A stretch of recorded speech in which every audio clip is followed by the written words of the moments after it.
All right. So, any problem in yesterday's topic and yesterday's assignment? कल जो assignment Google Classroom पे आपको मिला उसमें बेटा कोई problem? No, sir. No, sir. Solve हो गया था सबसे? No, sir. Yes, sir. Okay. Okay. Good. Now let's move ahead.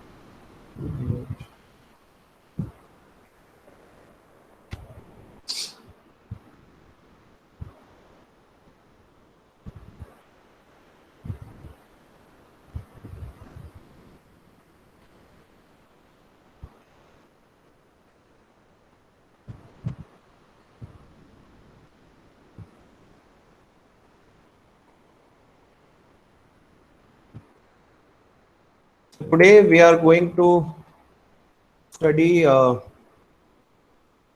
median, which is the second measure of central values. Wait.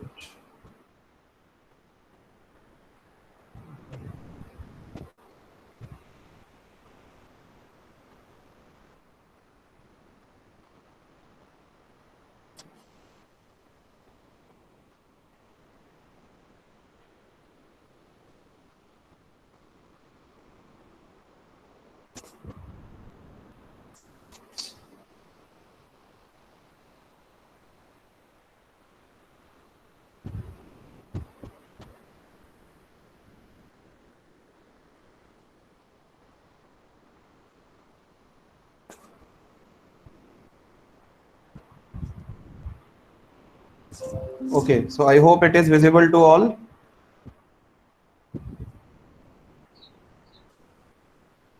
Yes, sir. Great, great. So we have done with this arithmetic mean, and as the response received by you guys is that no problem in that, and you have done the assignment also quite comfortably, and I hope ki everybody has joined Google Classroom and they have actually submitted the assignment. I'll check it today ki how many of you have submitted it. If any one of you is still left for submitting, please submit it. I'll check and let you know. So today we are going to start with the second measure of central values, which is the median. Median bhi koi as I said in the earlier topics also, median is also not a new topic for you. I mean, we have studied it, school में भी पढ़ा है और graduation में भी if we have done BCom, BBA, so we have done it over there also. तो कोई बात नहीं, just a revision kind of a thing we are doing. So कोई बताएगा median क्या होती है? What is median? Yes.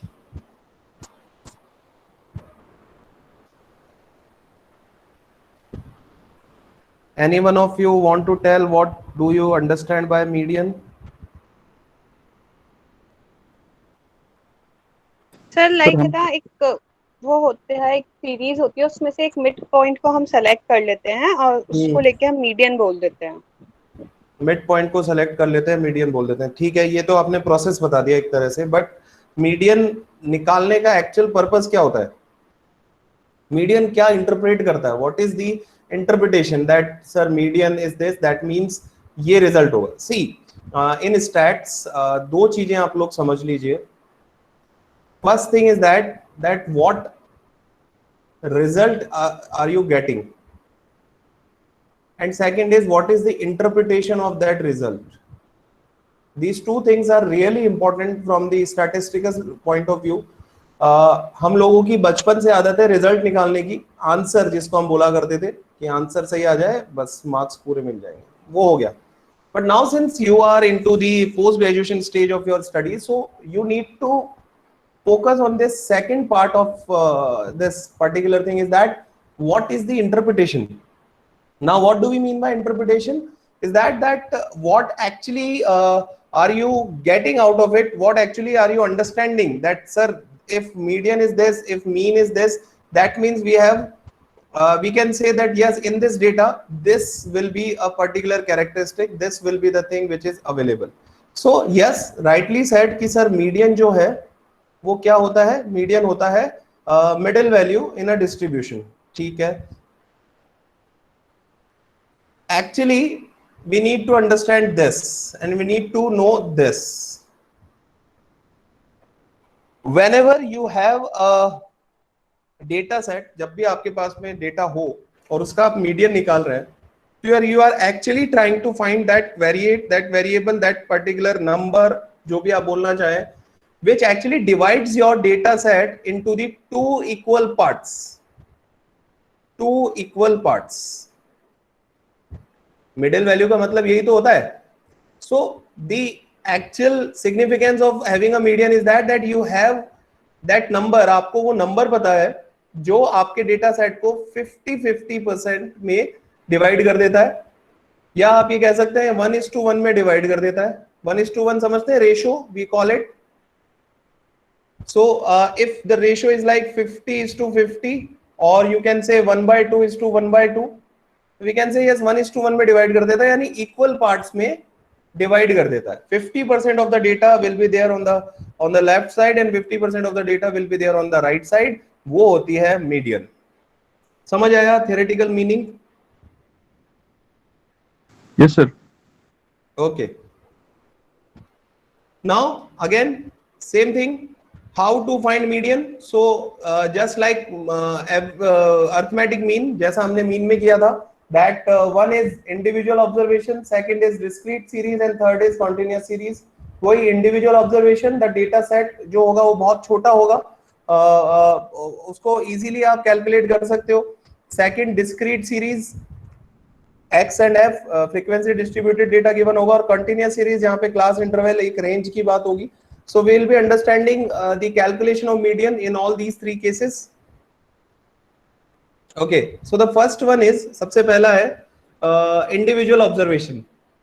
Individual observation in the sense data आपको बहुत ही छोटा given होगा. छोटा in the sense like 4, 6, 1, 2, 8 ये दे दिया suppose, and it has asked you to calculate the median of this data. बहुत simple question है, MBA level पे ज्यादा से ज्यादा 1 mark का question होता है, इससे ज्यादा कोई weightage नहीं होता इसका. So if अगर आता है तो, so this is the data. अब इस पे हमेशा हमें ध्यान रखना है that we will have to arrange the data in either ascending or descending order. अब बेटा ascending और descending order क्या होता है, कोई बताएगा?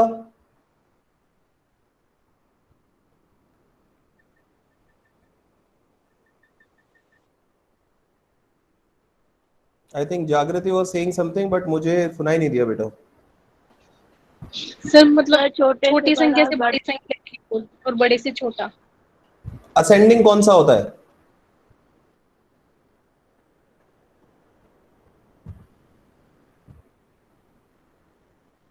आपने दोनों चीजें बोली. छोटे से बड़ा. ओके. And descending? बड़े से छोटा. Okay. Yes Soma, you are. हाँ बोलो बेटा. Sir, is ascending is the upper graph and descending is lower graph. मतलब हाँ बोलो कंप्लीट करो. मतलब ascending मतलब माने ऊपर की तरफ जो ग्राफ जाता है, और descending है जो नीचे लोअर ग्राफ होता है. हाँ, उसी से इंटरप्रिटेशन ये निकला है बेटा, दैट फ्रॉम लोअर टू अपर. जो अभी जागृति और निशा ने बोला वही चीज आपने बोली है, तीनों की आपकी बात सेम है. लोअर टू अपर, कम से ज्यादा की तरफ जो जा रहा है उसको बोलते हैं हम ascending order, and descending is from upper two lower. अब इन टर्म्स ऑफ वैल्यूज आप बोल सकते हो लोअर वैल्यू से हायर वैल्यू की तरफ जो जा रहा है वो तो असेंडिंग ऑर्डर होता है, और अपर वैल्यू से जो लोअर वैल्यू की तरफ आ रहा है वो डिसेंडिंग ऑर्डर होता है. तो आपके ऊपर डिपेंड करता है कि आप डेटा को असेंडिंग ऑर्डर में अरेंज करना चाहते हैं या डिसेंडिंग में, आंसर पे कोई फर्क नहीं पड़ेगा। पहली चीज, हमारी आदत होती है शुरू से हम रट लेते हैं कि असेंडिंग में ही करना होगा, ऐसा नहीं है। आप चाहे असेंडिंग में करें या डिसेंडिंग में करें, हमारा objective, the entire objective of this arrangement की डेटा आपका किसी एक पर्टिकुलर सीक्वेंशियल ऑर्डर में अरेंज होना चाहिए, whether it is I think someone has asked to join, request है, एक minute, yes so it is there.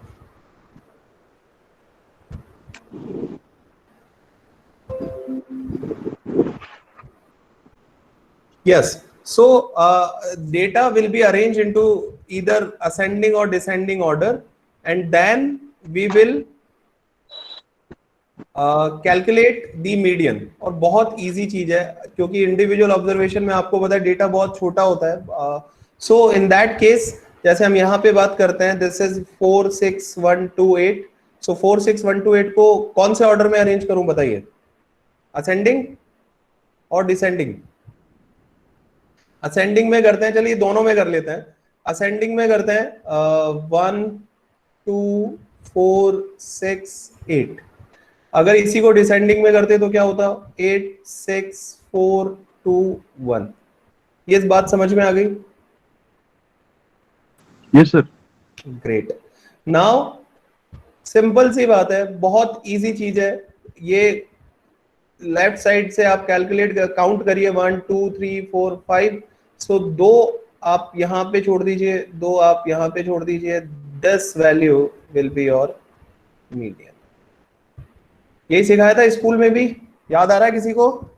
Yes sir. Yes sir. है ना? ये तो सीखे थे, ये ग्राफ वाइज सीखे थे, इसलिए मेरा थोड़ा थोड़ा याद है। हाँ बेटा, वो ओगिव बोलते हैं उसको, ओगिव बनाते हैं अपन, ग्राफ से भी बनाते हैं, बिल्कुल सही है। हाँ। से भी होता है, ठीक है। नाउ आप अगर डिसेंडिंग में करते तो भी क्या होता, दिस इज, ये 2 यहाँ पे लिया, ये 2 यहाँ लिया, ये आपके पास में मीडियन निकल के आ गया। नाउ द पॉइंट इज कि यहाँ पे आइए आप। So we have this data, आपके पास कॉपी पेपर होगा अभी, सॉरी कॉपी पेन होगा। एक बार इस डेटा को अरेंज करते हैं, चलिए ठीक है रहने दीजिए, यहाँ पे वैसे भी करा हुआ है ये। So we have arrange this data in ascending order, तो 1 2 4 6 8 10। अब यहाँ पे क्या हुआ, सर ने बताया था ये यहाँ पे लीव किया, ये यहाँ पे लीव किया, तो बीच में 2 बच गए। और अगर हाफ हाफ में जाते तो क्या होता, तो ये होता कि 3 ये हो गए और 3 ये हो गए, तो सर ये तो कोई हमें वैल्यू ही नहीं मिली। सो इन दोनों क्वेश्चंस में डिफरेंस क्या है, कोई बताएगा इसमें और इसमें? क्योंकि एक में तो मीडियन डायरेक्टली आ गई, एक में मीडियन में थोड़ा सा अलग कैलकुलेशन हुई है, ऐसा क्यों? Odd and even series, odd and even, ये चीज समझनी है। ऑड एंड इवन कुछ नहीं है, आपको सिर्फ ये देखना है कि नंबर ऑफ ऑब्जर्वेशन कितने हैं। यहाँ पे कितने हैं काउंट करिए, 1 2 3 4 5। यहाँ पे नंबर ऑफ ऑब्जर्वेशन थे 5। यहाँ पे आएंगे तो 1 2 3 4 5 6, यहाँ पे नंबर ऑफ ऑब्जर्वेशन से 6। तो एक में नंबर ऑफ ऑब्जर्वेशन था ऑड। जब भी ऑड नंबर ऑफ ऑब्जर्वेशन होगा आपको बहुत इजीली मीडियन मिल जाएगा, तो ये आपका मीडियन हो गया। But when the number of observations are even, अगर आप इक्वल पार्ट्स में उनको आपस में कर दोगे तो आपके पास में कोई वैल्यू नहीं बचेगी। सो इन सच केस हम क्या करेंगे, मैं यहाँ लिखता हूँ इसे, 1 2 4 6 8 and 10। अब we'll take 2 values over here, we'll take 2 values over here, तो हमें बीच में अब की बार एक वैल्यू ना मिलके 2 वैल्यूज मिलेंगी। तो आपको कुछ नहीं करना, आपको इनकी मिडिल वैल्यू निकालनी है, 4 + 6 upon 2, तो you will get median as 5। यही चीज यहाँ करिए।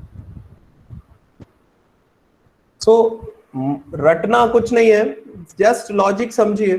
When number of observations are odd, आपको इजीली मिडिल वैल्यू मिल जाएगी, जो आपकी डेटा सीरीज को 50% 50% 1:1 के रेशियो में डिवाइड कर रही होगी। But when the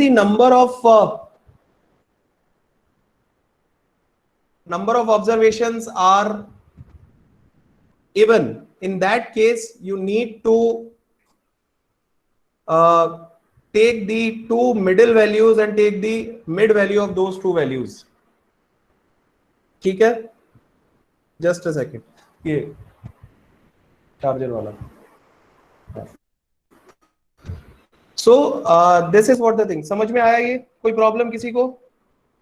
No, sir. No, sir. No, sir. Okay, okay, okay. चलिए. So now we have discrete series. Now when we have discrete series, आपको डेटा किस तरह से गिवन होगा, कोई बताएगा?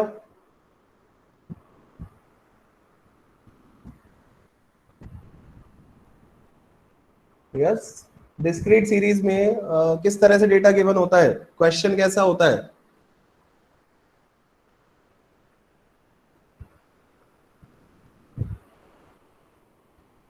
भूल गए सब? यस सर, दो कॉलम होता, एक होता मार्क्स इन मार्क्स या नंबर ऑफ स्टूडेंट. ओके, आपने एग्जांपल दे दिया क्वेश्चन का. द थिंग इज कि हमारे पास सर फ्रीक्वेंसी डिस्ट्रीब्यूशन होता है डेटा, तो हमारे पास में हमारे ऑब्जर्वेशन होते हैं अलोंग विद देयर फ्रीक्वेंसी. आपका आंसर कुछ इस तरह से होना चाहिए. आपने जो बोला परफेक्ट बोला है, लेकिन वो एक एग्जांपल है, वो डेफिनेशन नहीं है. ठीक है, so we have observation along with the frequency, क्योंकि डेटा की जो साइज है, डेटा सेट की जो साइज है वो थोड़ी बड़ी हो गई है. सो उस केस में सपोज इस तरह से डेटा होगा,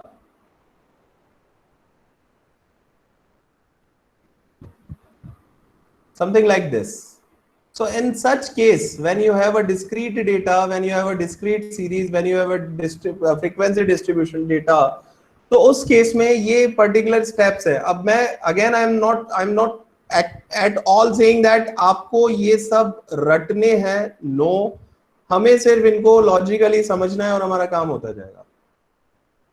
सो सबसे पहले arrange the data in ascending और डिसेंडिंग ऑर्डर. तो मैक्सिमम टाइम पे आपको जो क्वेश्चन गिवन होगा वो आपको अरेंज्ड ही होगा. जैसे आप यहाँ देखिए, आपका डेटा असेंडिंग ऑर्डर में अरेंज्ड है या नहीं है.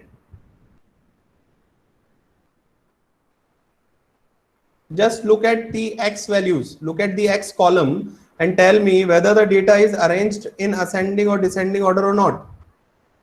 Yes, sir. Yes, sir. Yes, sir. It is Yes, sir. arranged? Yes, sir. So no Yes, problem sir. at all, है ना? No, sir. अब नेक्स्ट पे आइए, फाइंड द क्यूमुलेटिव फ्रीक्वेंसी. ये एक चीज है जो जब भी आपको माइंड में रखना है. whenever the frequency is given in the question और आपसे मीडियन कैलकुलेट करने को बोला, तो सबसे पहली चीज जो हम करेंगे वो करेंगे कैलकुलेट दी क्यूमुलेटिव फ्रीक्वेंसी. ठीक है, क्यूमुलेटिव फ्रीक्वेंसी कोई बहुत बड़ी टेक्निकल, कोई रॉकेट साइंस नहीं है. आप सिर्फ फ्रीक्वेंसी का, किसी को पता है कैसे निकालते हैं, कैसे करते हैं? Yes sir. सर पहले का तो 3 आएगा, फिर 3 + 9 होगा, फिर 3 + 9 का 12 आएगा, 12 में 12 जुड़ेगा, इसके ऐसे आगे से आगे जुड़ते जाएंगे. हाँ, वेरी गुड.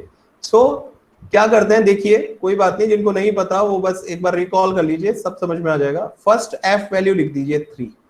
अब 3 के नेक्स्ट वैल्यू क्या है 9. सो 9 में ये 3 ऐड करिए तो you will get 12.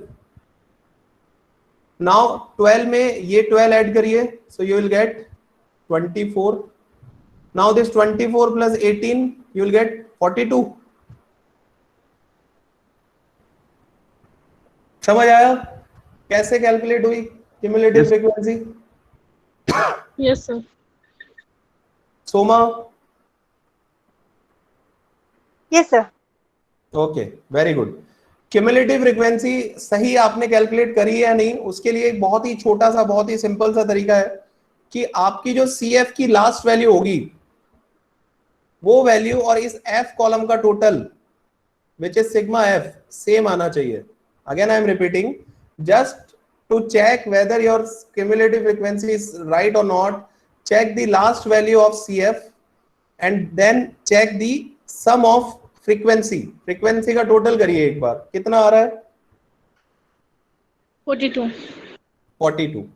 So sigma f is 42 and the last value of CF is also 42. That means हमने CF सही बनाई है. ठीक है, ऐसा कोई चेक करने की जरूरत नहीं है, बट अगर डाउट आए कि पता नहीं थोड़ा सा डाउट है तो लास्ट वैल्यू को देख लीजिए. That last value of CF column should be equal or should be same as the sigma f. ठीक है, यहां तक कोई प्रॉब्लम?